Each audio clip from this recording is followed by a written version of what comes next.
Salut les citrons, bienvenue sur la petite chronique de Spyro le dragon. Ça y est, c'est la rentrée les mecs, hein. Vous êtes à fond dedans, hein. Vous êtes démoralisés, c'est chiant, vous avez la prof de maths que vous redoutiez tous d'avoir parce qu'elle vous donne des coups de règle dans pleine gueule et tout. Enfin, bon, j'en rajoute un petit peu. J'ai été traumatisé par les maths au lycée, faut pas m'en vouloir. Aujourd'hui, pour essayer de vous remonter le moral à tous en cette dure période de rentrée, on va tester ensemble une console de merde. Je remercie chaleureusement le donateur dont le pseudo s'affiche ici. Il s'agit de Nesman, qui a été donc celui qui m'a envoyé cette petite chose dans cette charmante enveloppe qui est pleine de timbres de ouf. Je savais même pas qu'on pouvait encore coller 40 timbres. Moi je croyais que maintenant à la poste, ils mettaient une sorte de tampon, un machin, et puis c'était torché. Ou alors peut-être que Nesman a farfouillé ses fonds de tiroir pour retrouver tous ces timbres. Je sais pas. En tout cas, un grand merci à lui. On va pouvoir faire le test tout de suite de cette petite console de merde. Mais d'abord, comme il a envoyé un petit courrier, la moindre des choses c'est quand même de le lire, hein. Donc allons-y. Alors, salut Spyro, je suis très content, il y a une lettre en trop, de me débarrasser de cette bouse électronique. Elle est à toi. Juste une faveur, quand tu as fini la vidéo, jette-la par terre s'il te plaît, pour le bien de tout le monde, et dis bien de ne pas l'acheter. Bonne continuation dans tes vidéos, cordialement petit fan, Nesman, ou Nesman77 si tu préfères. Eh ben on va rajouter le petit 77, voilà. Oh là là, c'est trop mignon. Allez, c'est parti pour le test. Bien, alors on me reproche souvent de faire des unboxings un peu trop longs et de trop m'étendre sur l'emballage, donc là ça va aller très vite. Enveloppe marron. Voilà, fini pour l'unboxing. Maintenant la console. Alors ça, un truc qui s'appelle le Game Plus Radio, ou Game New Radio, ou Game Plus New Radio, ou Game New Plus Radio, ou Game...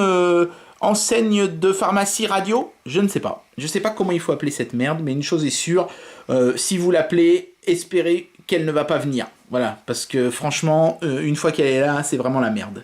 C'est vraiment la merde. Bon, vous l'avez compris, hein, en voyant cette espèce de cadre à l'intérieur de cet écran cristaux liquide qui est déjà immondément rayé parce que c'est du plastoc. Voilà, c'est pas du verre, hein, faut pas rêver.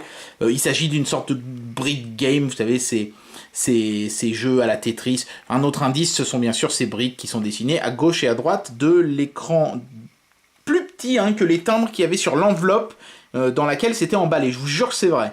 En fait, on a une croix directionnelle et un bouton d'action, c'est tout pour les jeux.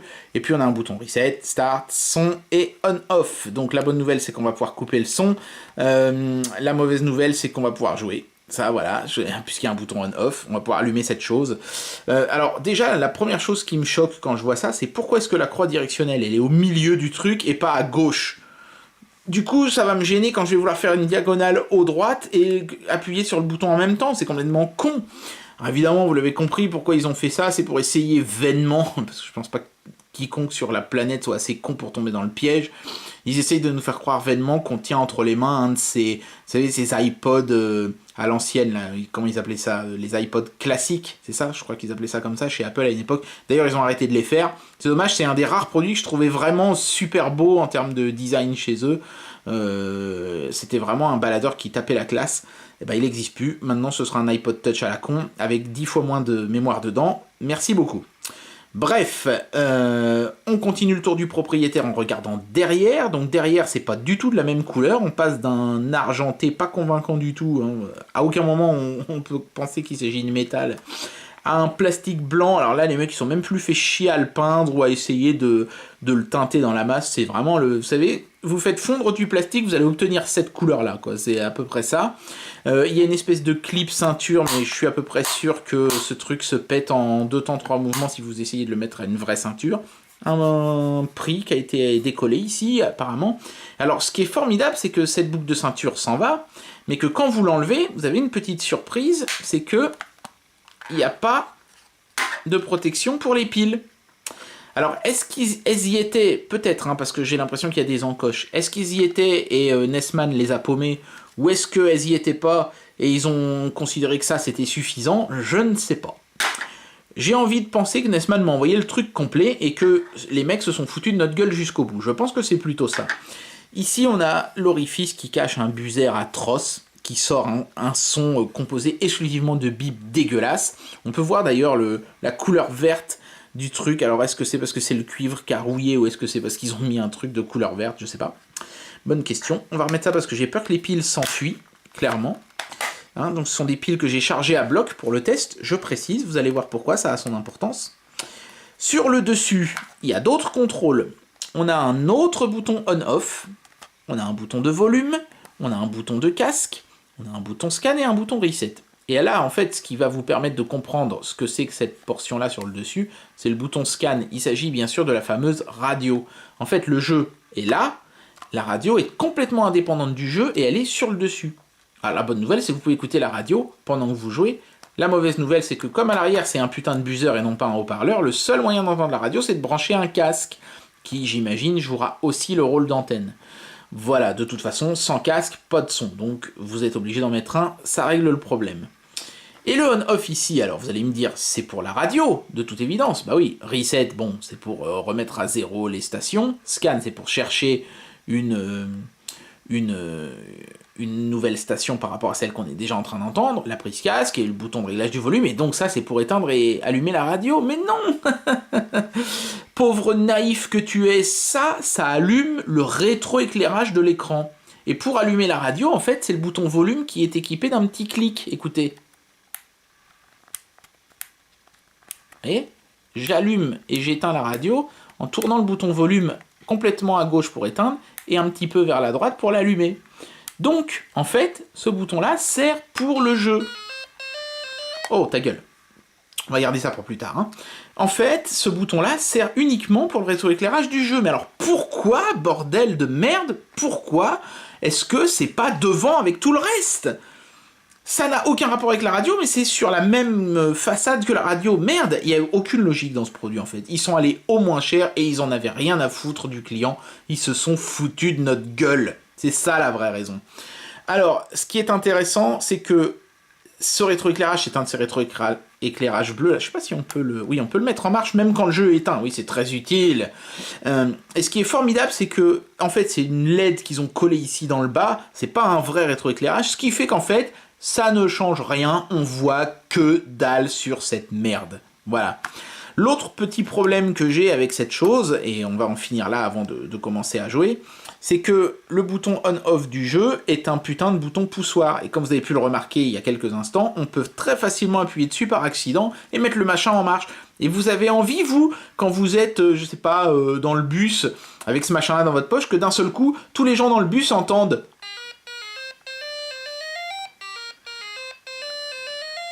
C'est pas vraiment le swag, hein, je vous jure. Non, c'est pas du vécu. Je ne prends plus le bus depuis 1912, moi, personnellement. Enfin, voilà. Je pense qu'on a fait le tour de cette immondicité. Hein. Dans le bas, il n'y a rien du tout à voir. Voilà. Sur les côtés non plus.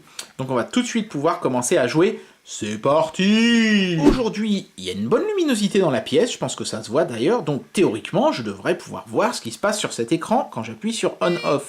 Est-ce que vous voyez quelque chose?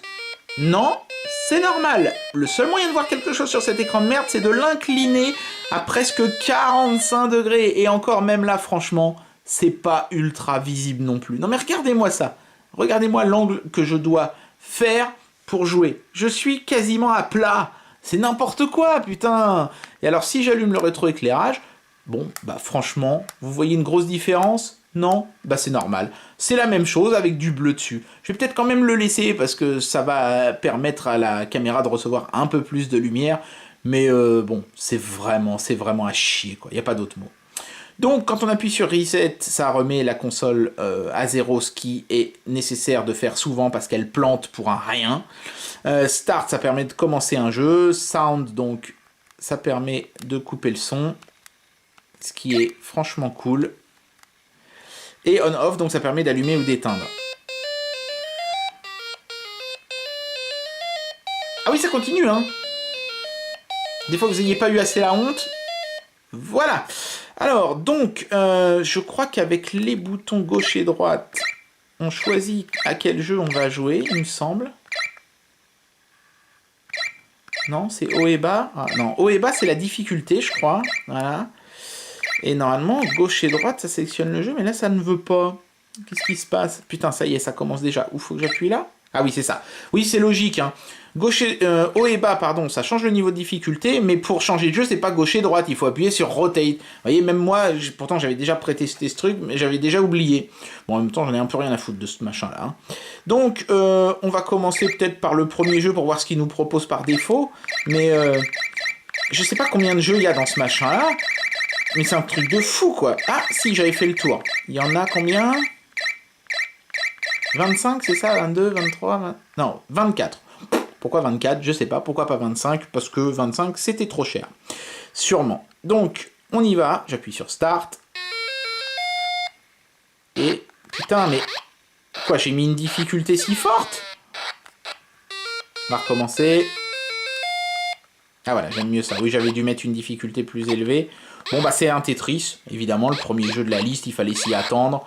Alors, vous remarquerez que quand je fais descendre les briques très vite, l'écran n'affiche presque plus rien, regardez. Et quand il y a un son aussi, le rétroéclairage s'éteint brièvement. Comme ça, ça vous colle une belle migraine. Je crois que je vais peut-être l'éteindre finalement. Hein, ça sera peut-être pas plus mal. Je pense que vous allez mieux voir ce qui se passe. Non, en fait, c'est pareil. Les LCD foutent le camp aussi. Et pourtant, j'insiste bien là-dessus, je reviens là-dessus. J'ai vraiment mis des piles chargées à bloc. Hein, et pourtant, ça fait cette espèce d'effet strobo horrible. Je ne sais pas qui peut jouer à ce truc-là plus de 20 secondes sans tomber malade, quoi. On va quand même essayer 2-3 autres jeux. J'y comprends rien. Bon, vous savez quoi? On va se mettre... on va essayer plusieurs combinaisons. On va se mettre sur le numéro 7 et je vais appuyer sur Start. Et c'est toujours Tetris. Oh, qu'est-ce qui s'est passé? Ah, ce sont des variantes. Là, en fait, je change le style de briques, mais je peux pas les faire pivoter. Mais c'est quand même Tetris. C'est pas inintéressant comme variante, je dois bien l'admettre. Même si je pense qu'on va être vite limité dans les façons de jouer. Si la brique n'est pas tournée dans le sens que vous vouliez, vous êtes un peu fucké. Hein. Voilà, j'ai quand même réussi à faire une ligne. Youpi. Bon, on va essayer autre chose.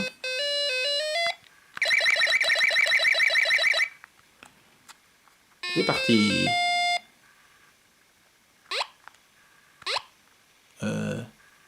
Nier. Ouais, ça c'est pas un Tetris apparemment. Ah d'accord, je contrôle une sorte de... C'est supposé être un vaisseau spatial en bas de l'écran, je sais pas trop, et je tire des petites choses, mais le but du jeu c'est quand même de faire des lignes, donc c'est quand même plus ou moins une variante du Tetris. Hein. Je vois absolument que dalle. Je joue presque à l'aveugle, hein, sans déconner, hein. C'est absolument horrible. Hein. Bon allez, on va en essayer un troisième.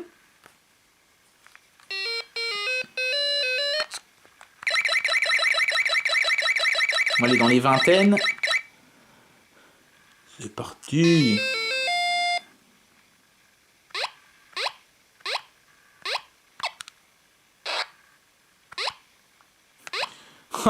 Oh putain, les branleurs. C'est Tetris à l'envers.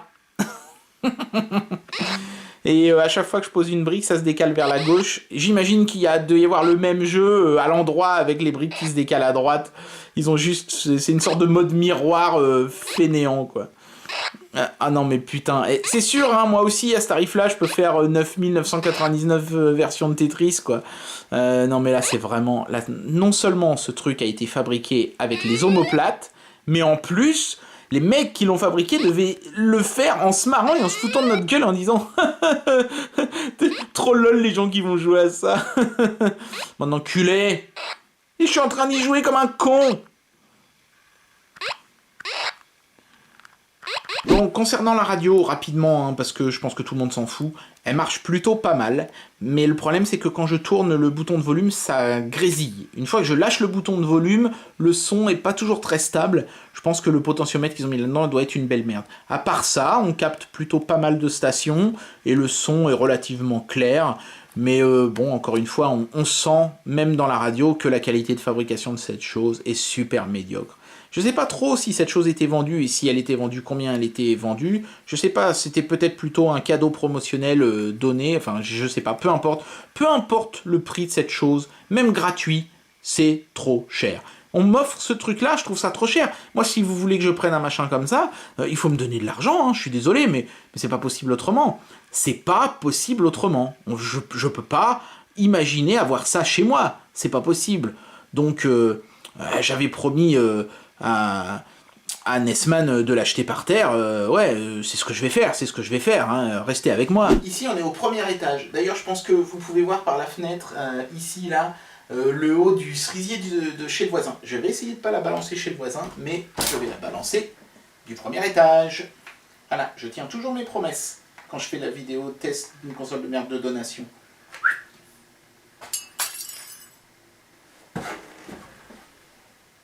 Oh, pardon. Ah ouais, il n'y a pas de doute, hein. C'est mieux comme ça. Waouh.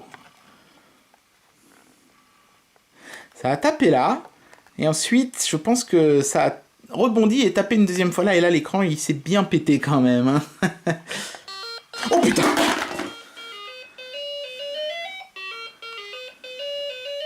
Bien voilà, et bien c'était le test de cette Game Plus Radio, n'est-ce pas, ou Radio Plus Game, je ne sais plus, on s'en fout, c'est pas grave. Encore merci à Nesman pour cette donation intéressante.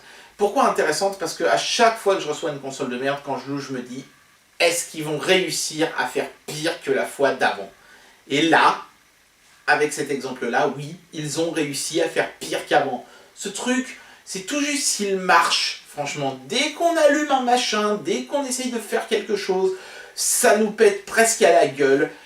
On arrive à jouer, mais c'est juste quasiment impossible. Et même si on y arrivait, qui aurait envie? Ce truc est une merde molle. Ce truc ne vaut même pas le poids de l'électronique qu'il compose. Ce truc est un gaspillage des ressources naturelles de notre planète. Voilà, il n'y a que ça à dire. Et les gens qui l'ont conçu sont des putains d'enfoirés. Voilà, donc fuyez cette chose comme la peste. Merci à Nesman de m'avoir prévenu. N'achetez pas cette chose. Voilà, je tiens ma promesse, je dis ça aussi. Ne l'achetez pas, s'il vous plaît. Même si je doute que ce truc soit encore en vente quelque part. À mon avis, c'était plutôt un lot promotionnel que on risque de vous donner plutôt que quelque chose qu'on aurait envie de vous vendre. Mais fuyez-le comme la peste. D'ailleurs, si vous y jouez, vous aurez la peste. Et puis c'est tout. Voilà. Je suis Spiro le Dragon. Je vous dis à bientôt pour une prochaine vidéo. Allez, tchuss!